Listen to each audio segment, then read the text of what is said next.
Okay, so in these videos, I've been talking obviously about the soul and how to engage our soul so that we can grow in love and develop a relationship with the Creator being.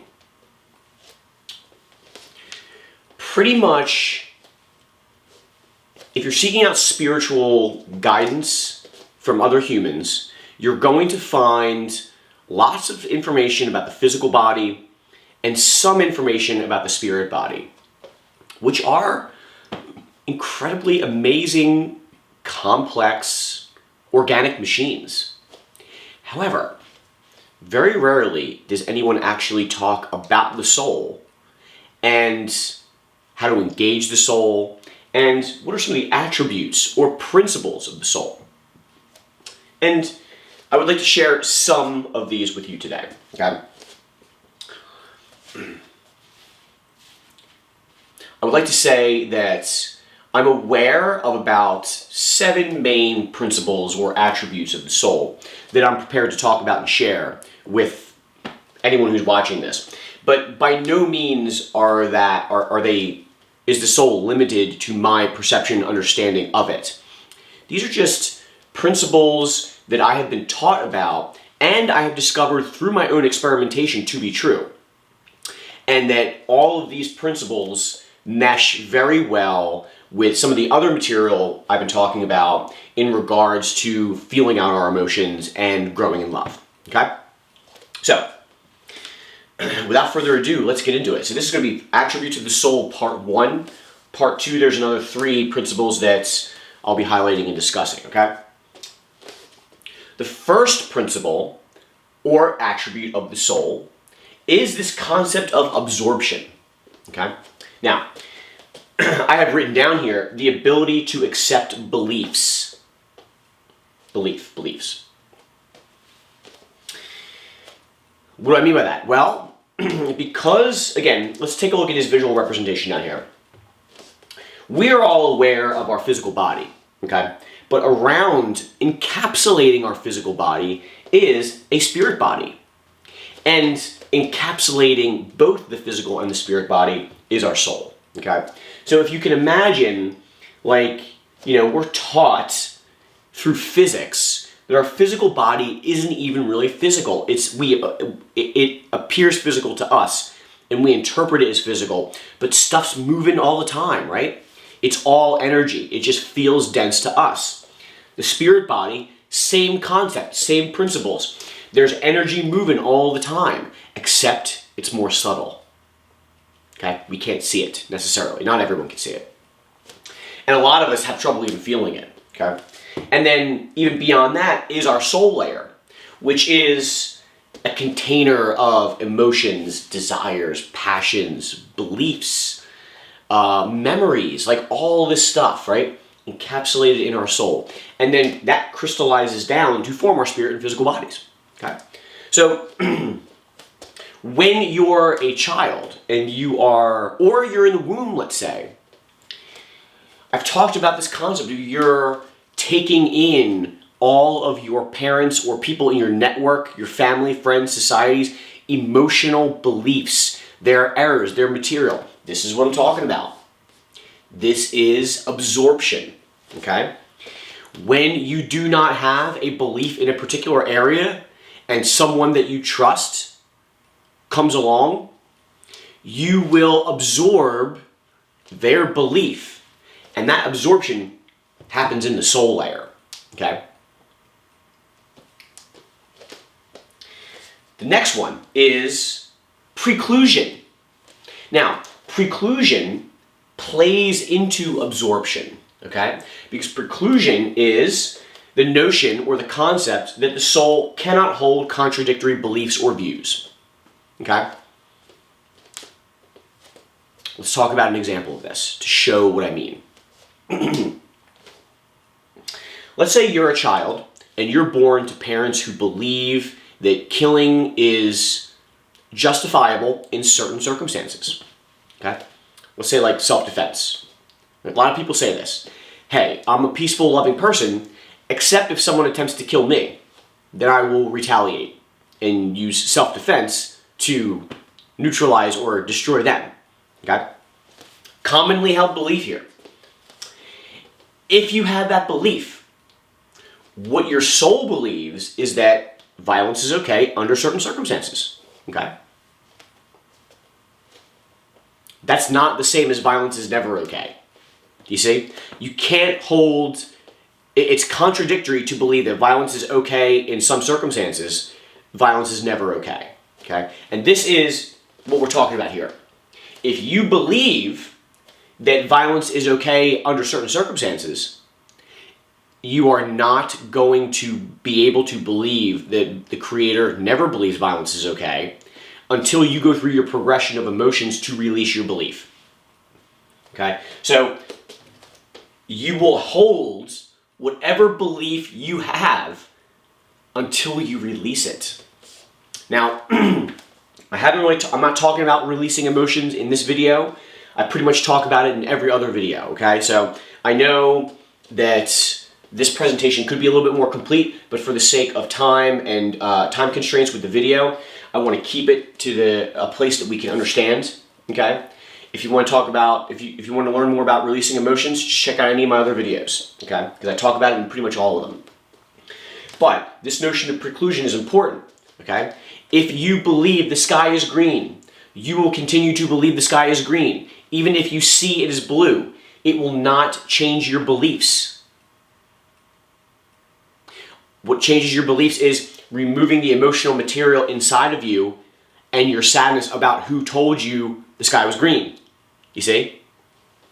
So in this circumstance, right, like my parents taught me that violence is okay under certain circumstances, right?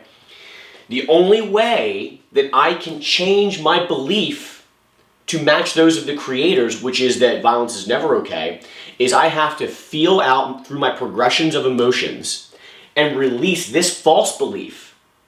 When I release my false belief, preclusion no longer is in play, and then I can absorb the Creator's view of the truth, right? So that's how preclusion and absorption work together. Absorption, most people start out as a blank slate. They start absorbing all of the beliefs from people around them, okay? Once you start absorbing beliefs, now you enter preclusion, where these beliefs will not leave you unless you work to release them out, okay? And you cannot hold contradictory beliefs. Now, one more thing on this. It is possible for your soul to believe one thing and you engaging the willpower of your spirit body to believe another thing, okay? I talk about this concept with food, right? Because from my perspective, if you want to be a plant-based person, but you still have cravings for animal products, if you just say to yourself, oh, I'm going to be vegan or I'm going to be vegetarian, you're actually suppressing your own cravings and desires, right? You're entering into this preclusion. Your soul believes that animal products are food.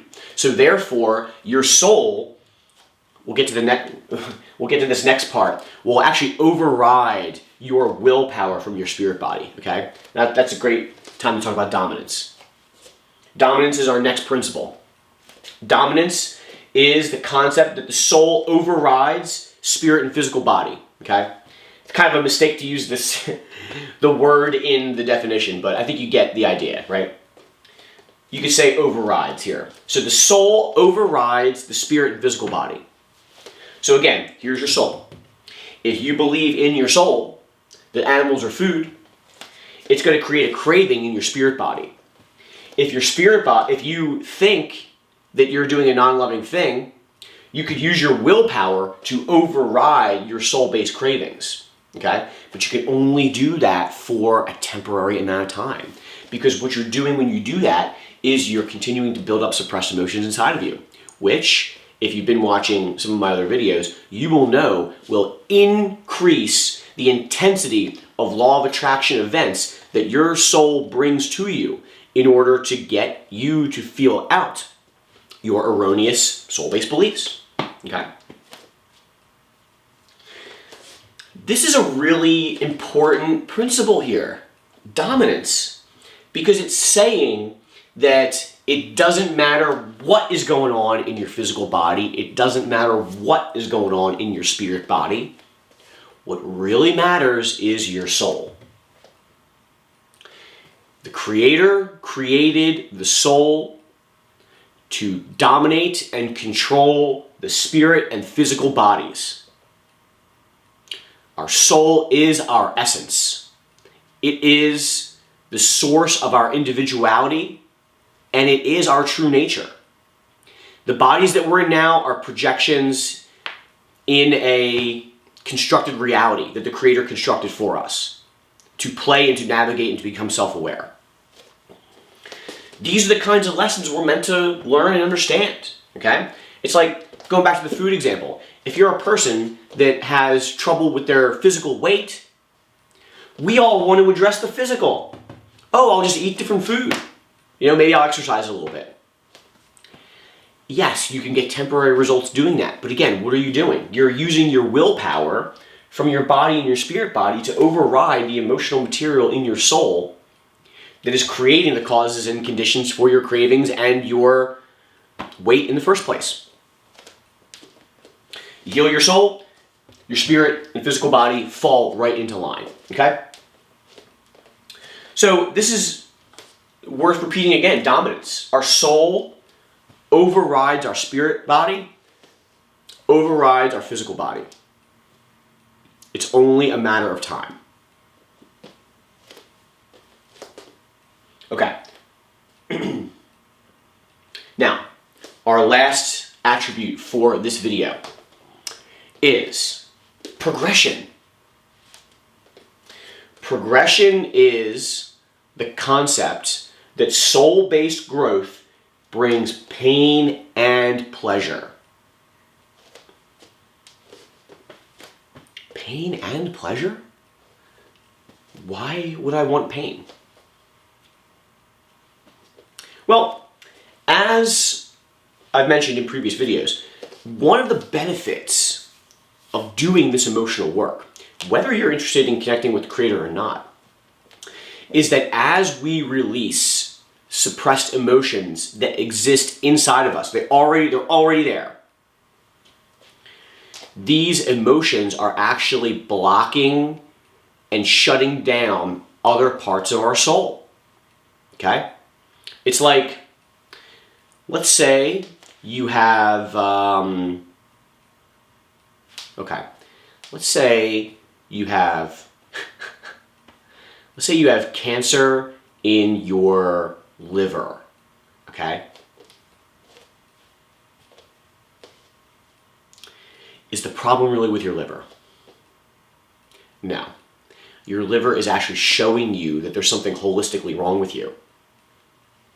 Okay? Now, like, you might be able to say to yourself, well, if I stop drinking alcohol, it'll give my liver a chance to heal. Or if we take out a big chunk of the liver, it'll heal.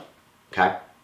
Well, that may happen, but you're not addressing the soul-based reasons as to the overall health of your body that created the circumstance where your liver was in pain and not acting properly and failing.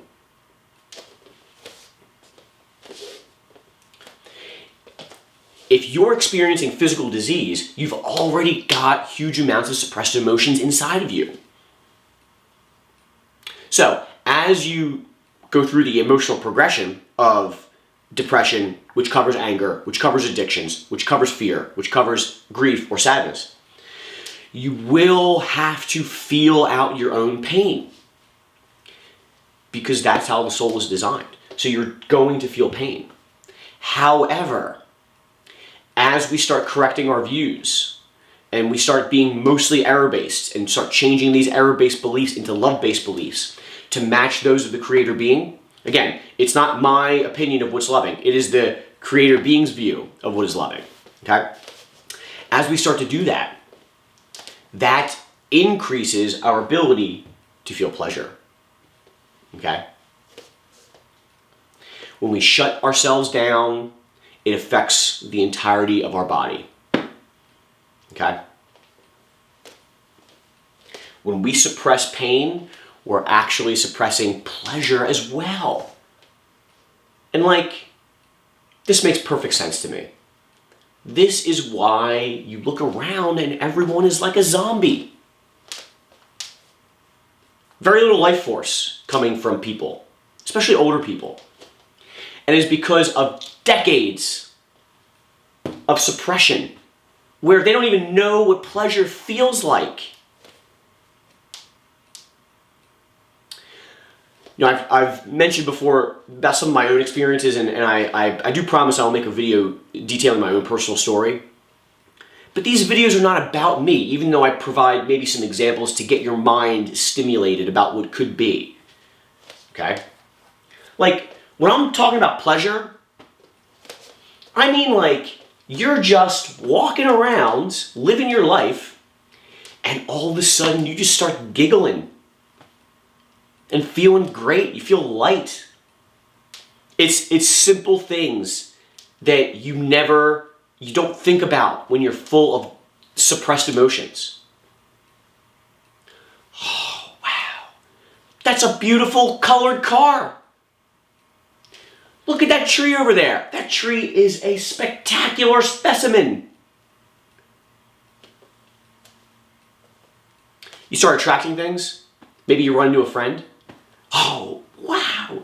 I manifested that. That's the kind of pleasure, and that's just scratching the surface. Okay? Pleasure and bliss and joy, happiness, they're these emotions that come from inside of us, right? They pass through us. They're emotions just like every other thing. Now, if we're mostly full of error, then as you can imagine, each time you are working through your errors, it's going to be painful, okay? Imagine you walk into a briar patch in the woods or something like that, and you've got all these thorns all over you, okay? They hurt when they go in. If you stand there and don't do anything, they kind of don't hurt. It's kind of like, they're there, it's like a dull pain, but you can stand it, right? When you start pulling them out, they hurt even more, okay? But when you pull them out, your body heals, and then you have the ability to feel great again. And what we're doing is we're walking around full of emotional barbs that we refuse to remove, okay? So, with progression, our soul is good. So this here is going to expand. It's actually designed to expand infinitely. Also, it can shrink to almost nothing. Okay? It all depends on the amount of love that is reflected through the soul. And in that process of learning about the Creator's view of love, it's going to be painful, releasing our errors. It's also going to be pleasurable as we learn God's truth. Now, like something that we haven't talked about yet. It's a very real issue. A lot of people suppress pleasure.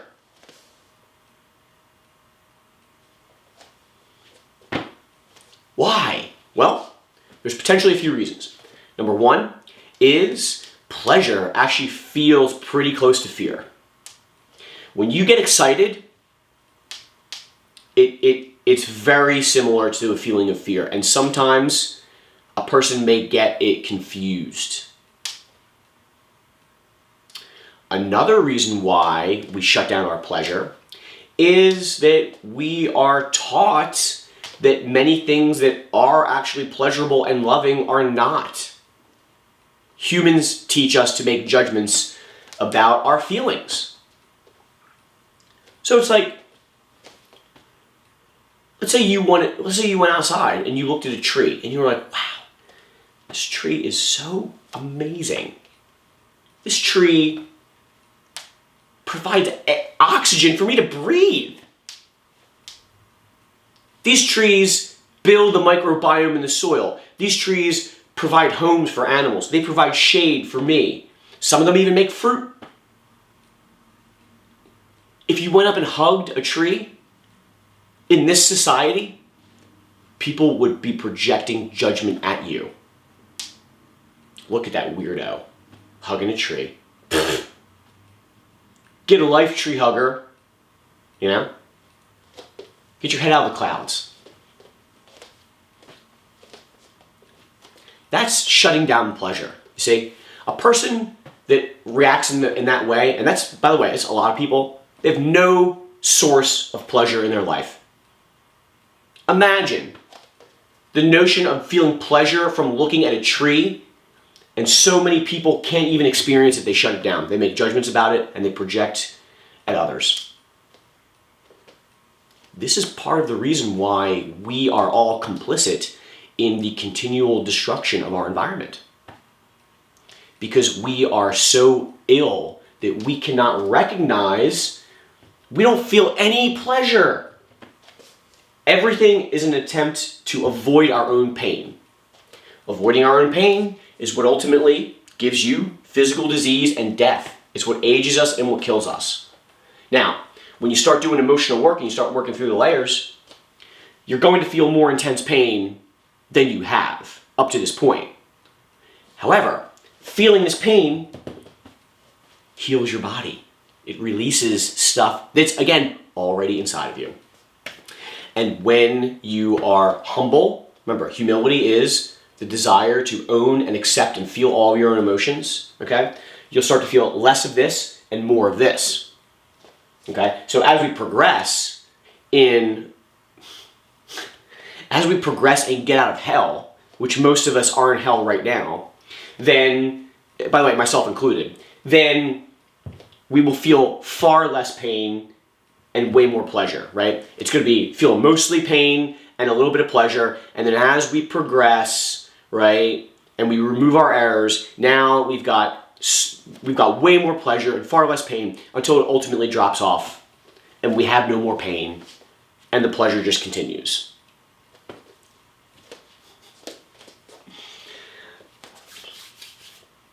Okay, I've got a part 2 coming, but let's go through these again one more time, real quick, okay? Absorption. It is the ability to accept new beliefs, okay? So we're primarily talking about small children here. When you're a small child or you don't hold a belief, it is easy to accept a new belief from someone around you in your network that you theoretically trust. Perhaps a caretaker, you know? Preclusion. Preclusion is the concept of that your soul cannot hold contradictory beliefs at the same time. Okay? A fun game to play is get a pendulum and ask yourself questions, right? I'll probably make a video detailing like metaphysical tools for our spiritual progression in the future, but I know that like coming to terms with something that I was in denial about was that I have a huge amount of anger at women, okay? And as a result of that, I use my pendulum to ask myself, do I have anger at women? And my body's electromagnetic vibration is not going to lie to me. I got a yes answer, okay? That shows me that I have this belief in my soul, I need to release it. Now, let's use that same concept, right? I have anger at women. I don't think I have anger at women, and I theoretically get along with women, and I enjoy the company of women, okay? That's my willpower temporarily overriding my soul, which fights against dominance, right? Because dominance says that the soul overrides the spirit and the physical body. What you have in here trickles on down, right? If you've got anger at women, if you have false beliefs about women, you're going to attract situations where women are going to do things to you, or you're going to be in situations with women that show you your error. And then finally, progression. This is the concept that growth brings both pain and pleasure, okay? We're expanding our soul. We're blowing it up like a balloon, right? And the pain is our errors leaving, and the pleasure is God's truth coming in, okay? Okay, friends. Coming soon, part 2. Love and peace.